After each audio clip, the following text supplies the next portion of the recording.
আমাকে বলেছে যে খুলতে। এবার স্বাভাবিকভাবে এতগুলো বোতল ছিল, মামুনির কাছে বলছে একটা প্যান দাও, বলছে বর্ষায় শোকায়নি কি করবো।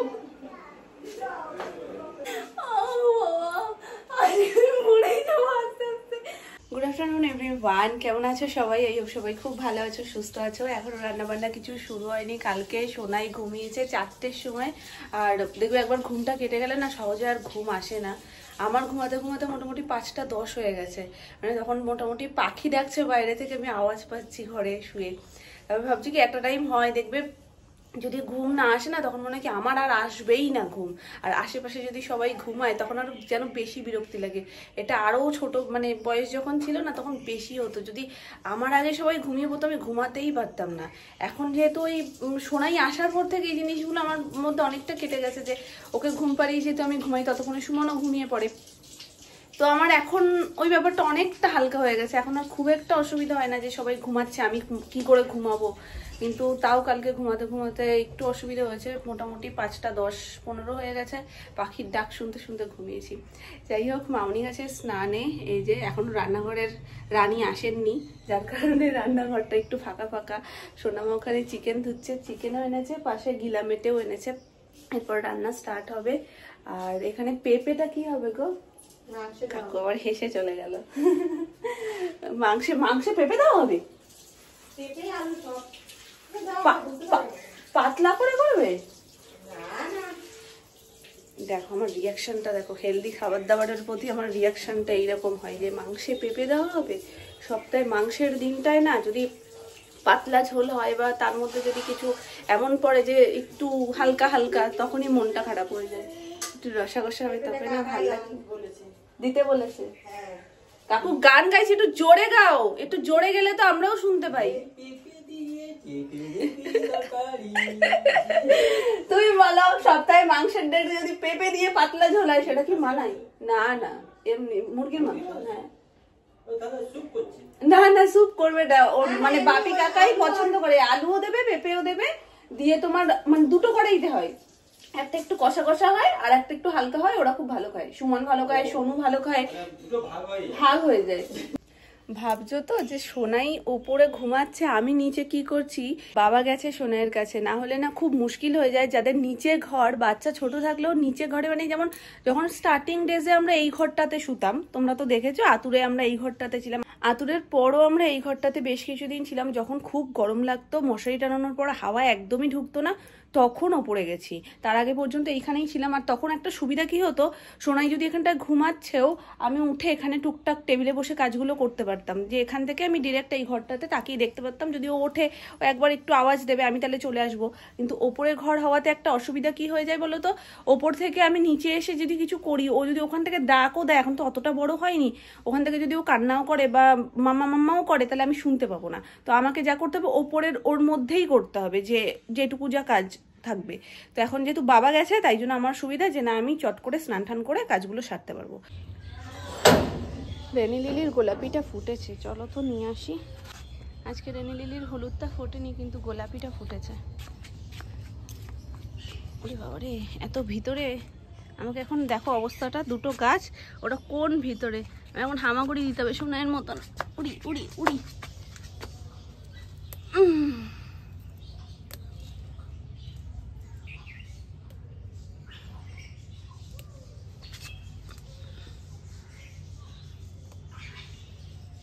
তো ভালো লাগে আমার এই ফুলটা, মানে কি বলবো।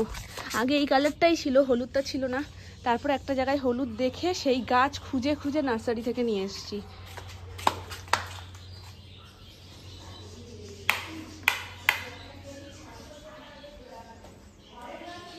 ফুল সাজাতে গিয়ে দেখি এখানে মামুনিও রেনি লিলি তুলে রেখেছে অনেকগুলো। ওগুলো কি তাহলে বাবার জন্য রাখলো বুঝতে পারছি না। তো এখানেও মোটামুটি 6-7টা মতন রয়েছে। এখানেও আমি বেশ কয়েকটা তুলে নিয়ে এসেছি। এগুলোতেই আগে সাজিয়ে দিই, তারপর জিজ্ঞেস করে দেখি।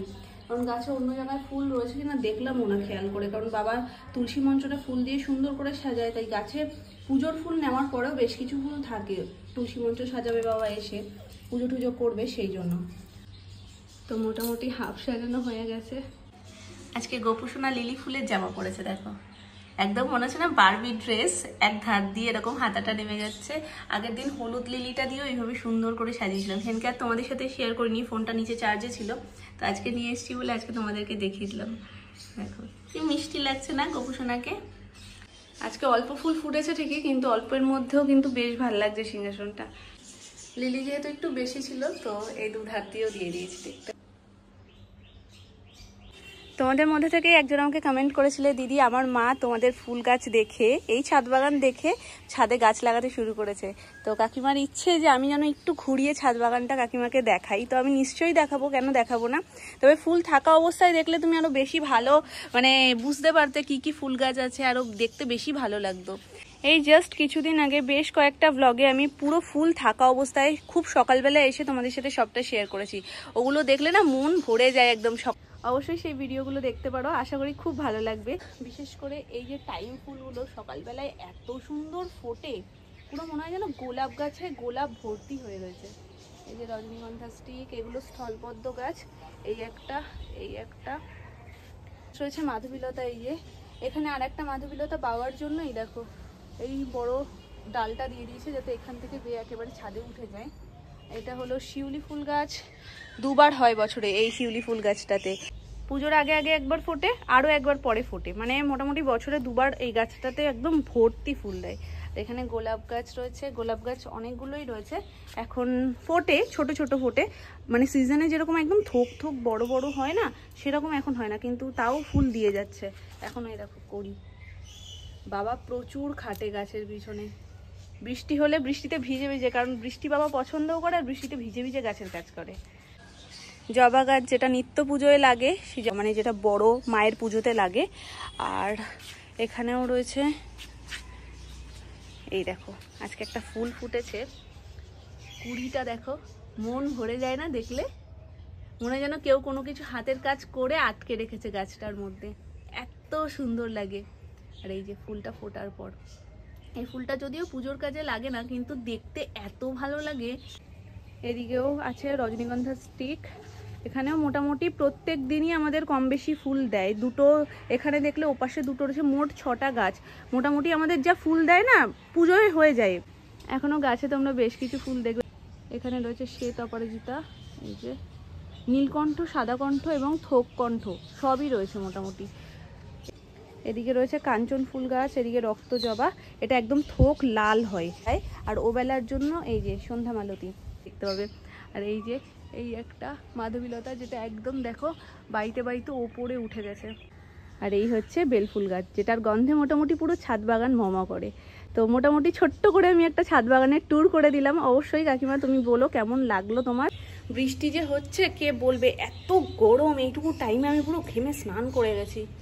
এখন কি ফুল গাছ দেখছো, আগে 40 রকমের জবা গাছ ছিল আমাদের, সেগুলোও ভিডিওতে শেয়ার করা, অনেক আগের ভিডিওতে। তো ওগুলো ঘেটে দেখলে তোমরা দেখতে পাবে নানান রকম থাই ভ্যারাইটি থেকে শুরু করে নানান রকম জবা। মানে প্রথম আমরা অবাক হয়ে যেতাম যে এত রকমেরও জবা হয়। আর ফুলগুলো যখন ফুটতো,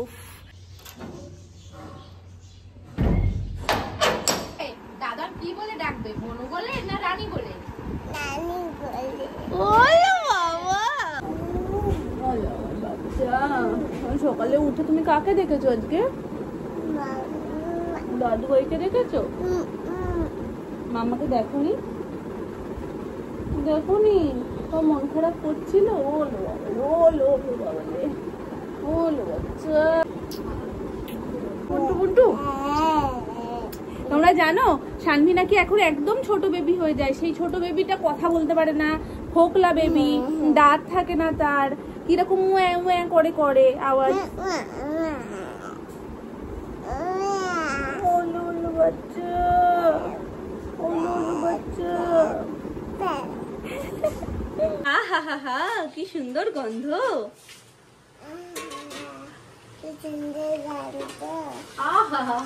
কি সুন্দর গন্ধ, একদম জেনারেশন তিনজন পরপর বললো। হাসছে কেন? নামনার নতুন নাইটিটা, নামনার এই কাঁধে দিয়ে সেলাইটা একটু খুলে গেছে, কিন্তু নামনার আর মনেই থাকছে না সেলাই করতে। সত্যি সত্যি। আর যতবার আমি ই বাবা দেখো, আমি বলি না মা ওর এই সেন্স গুলো কতটা বেশি, কি বলছে তার জন্য হাসে। বোঝো কেমন? হ্যাঁ বোঝো কেমন? আমরা খারাপ লাগে না বলো, তুমি বুঝলে একমাত্র না। গুণ থাকা ভালো, আবার একদিকে খারাপ। কেউ যদি ভুলবশত হাসে না, মনে এত লাগে, আমি নিজের লাগে তো, হ্যাঁ ওই জন্য আমি বুঝি এগুলো খুব কষ্ট লাগে। হাসা যাবে না, ওই দেখো কি বলছে, আমরা ছেঁড়া নাইটি পরেছি বলে হাসা যাবে না, হাসবো না। বলো কেন হাসবে, বললেই তো হয়। সরি সরি রানী। তুমি দাদান, ওটা শুধু দাদান বলবে, তুমি কেন বলছো? তুমি আমার রানী না। লজ্জা পেয়ে গেছে, দেখো লজ্জা পেয়ে গেছে, লজ্জা পেয়ে গেছে। দেখো একটু লজ্জাপতি লাজুককে, লজ্জাপতি লজ্জা রানী। আর কি চাই? রানী তুমি কটা টিপ করেছো দেখিয়েছো? রানী করেছো কি রানী? চা করে খাওয়াই, রুটি করে খাই, আজকে বিরিয়ানি করে খাও। আজকে তোমার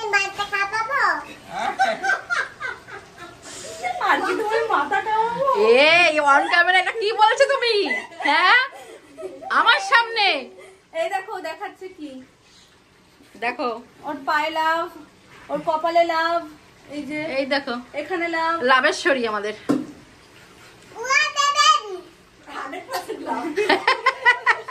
হ্যাঁ ঠিকই। দেখো তোমরা একটু দেখো, আমার ফোন নেবে, আমার জায়গা নেবে, আমাকে সরিয়ে দেবে, আমি কোথায় যাবো? বন্ধুরা বন্ধুরা বন্ধুরা দেখো আমার সব দখল করে নিয়েছে। এত ভালো করে না এটা, যাবে বলবে কি ফোনটা দাও তো, বলে ফোনটা নেবে, নিয়ে বলবে সরো এখান থেকে, আমি শোবো। রানী কি এমনি বলেছে? রানী তো কারণেই বলেছে, রানীমা যেখানে যায় এই রানী। সবাই সরে যায়। রানী আবার সারা গায়ে দেখবা কি সুন্দর, কি বলে কি আমাকে রানী বলবে, মনু বলবে না।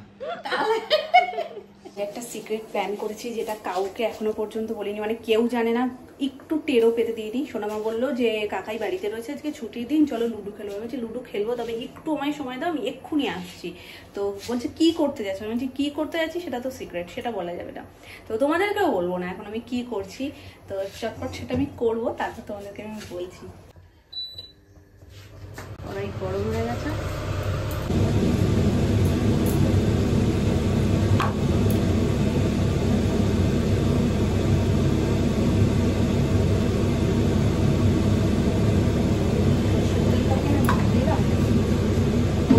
সারা তেল দেওয়া দরকার ছিল, যাই হোক চলো।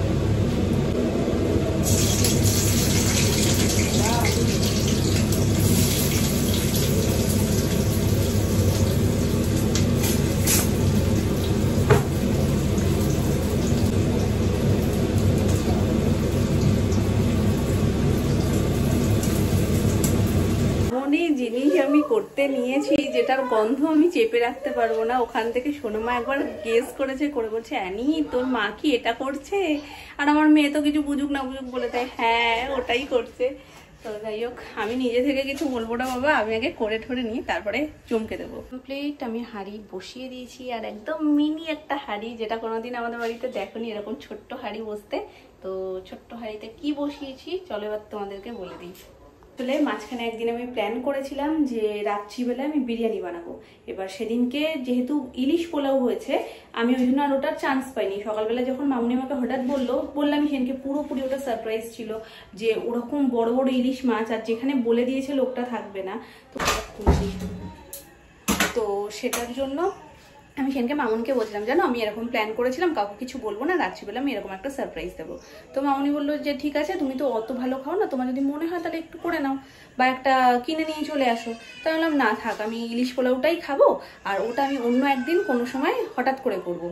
এবার আজকে যেহেতু চিকেন হয়েছে, এবার এবেলার চিকেন কমই থাকে, মানে মেনলি একবেলাই চিকেন খাওয়া হয়, আর যেটুকু অল্প একটু থাকে সেটা দিয়ে রাত্রিবেলা খাওয়া হয়। তাই আমি ওবেলায় কিছুটা চিকেন কষানোর সময় আমি সরিয়ে রেখেছিলাম। মামনিকে আমি জাস্ট বলেছি এই কপিস তুলে রাখো। এবার মামনি জানে যে আমি অন্য কিছু একটা করব, কিন্তু বিরিয়ানি এমন একটা জিনিস যেটাকে রান্নাঘরে সীমাবদ্ধ রাখা যায় না, তার গন্ধে মোটামুটি দূর দূরান্ত পর্যন্ত ছড়িয়ে যায়। সোনু একবার এসে রান্নাঘরের সামনে হানা দিয়ে গেছে, আমি পট করে দরজাটা দিয়ে দিয়েছি, আমি এখন কেউ এই রান্নাঘরে ঢুকবে না, খানিকক্ষণ পরে আমি যাচ্ছি। এখনো পর্যন্ত সর্বছোট্ট হাঁড়িতে এই প্রথম বিরিয়ানি হচ্ছে, তো দেখা যাক ইনস্ট্যান্ট বিরিয়ানি ঠিক কিরকম কি হয় না হয়। এখন যাচ্ছি আমি সোনাইকে খাওয়াতে। এরই মাঝে যদি, বাবা কি গরম, এরই মাঝে যদি সবাই চলে আসে তাহলে মামনি দিয়ে দিলে আর তোমাদের সাথে আমি ফাইনাল লুকটা দেখাতে পারবো না। এত সুন্দর ধোয়া উঠছিল ওপর থেকে, যদিও কিছু সেরকম বোঝার নেই বিরিয়ানিতে, জাস্ট ঘি দিয়ে কাটলেই হবে। বিরিয়ানির final look, 3 cheers for Mamoni hip hooray এবং 3 cheers for Bapi hip hooray. কি হয়েছে জানো এক্ষুনি, মানে যদি সিনটা তোমাদের সাথে শেয়ার করতে পারতাম, তবে তার পেছনে প্রচুর খাটনি হয়ে গেল, কিন্তু সেই হয়েছে। খেতে বসেছি, বিরিয়ানিটা দেখে সোনুও খুব খুশি। আসলে সারপ্রাইজ বিরিয়ানি যদি থাকে তার থেকে আনন্দের আর কিছু হতে পারে না। তো আমরা সবাই খেয়েছি, খাওয়া দাওয়া হয়ে গেছে। এবার সোনু বলছে কি যে মামাম তাহলে একটুখানি কোল্ড ড্রিঙ্কস দাও, হ্যাপি ফিস্টটা ছিল তো ওটাকে বলেছে যে খুলতে। এবার স্বাভাবিকভাবে এতগুলো বোতল ছিল, কোনো বোতলে কিন্তু কোনো মানে ফিচ করে বেরোনোর ব্যাপারটা হয়নি। এমনই ফার্স্ট টাইম খুলেছে, ওটা স্লিপ করে গেছে। সেকেন্ড টাইম যে ঢাকনিটা খুলেছে, তোমাদেরকে কি বলবো, পুরো ফোয়ারা যাকে বলে চারপাশ দিয়ে, মানে ফিচ করে যদি ওপর থেকেও পড়ে যেত তাহলে বোতলটা গড়াতো, শুধু পুরো একদম পাখা ঘুরে যেরকম পুরো চারিদিকে ওইভাবে ঘুরেছে। আর বাবি বলছে এ বাবা কি হচ্ছে, এ বাবা কি হচ্ছে, আর বাবি তো কাণ্ড। মামনি বাপির ডান দিকে দাঁড়িয়েছিল, আর এখানে দাঁড়িয়ে ঠিক মুখ লেভেল সোজাসুজি বোতলের ঢাকনিটা খুলেছে। আর যদি বোতলের চারিপাশে মানে ঢাকনির চারপাশ দিয়ে পুরো ফোয়ারার মতন বড় হয়ে ঘোরে তাহলে কি হতে পারে। টেবিলে যতজন ছিল মানে সবার রিয়াকশন দেখার মতন ছিল, কিন্তু সবচেয়ে বেশি ভিজেছে বাপি। বাপির রিয়াকশনটা সেই ছিল, ই বাবা কি করছো, থামো থামো থামো। তার তো পুরো মুখ মাথা গা প্যান্ট সব ভিজে গেছে। তারপরে নিচ সব জায়গা পুরো একদম চ্যাট আঠা আঠা হয়ে গেছে, সেটা মুছতে হলো। টেবিল সেটার মধ্যেও পড়েছে, সেটা মুছতে হলো। সবচেয়ে বড় কথা যেটা অর্ধেকটা মানে অ্যাপি পড়েই গেছে। আর সোনুও খাচ্ছিল, সোনুও পাশে উঠে দাঁড়িয়ে পড়েছে। এবার বাপি ওষুধ খাবে, বেচারা ওষুধটাও পর্যন্ত আনতে যেতে পারছে না। দুর্ভাগ্য এতটাই, প্যান্ট ফ্যান্ট পুরো তো ভিজে গেছে।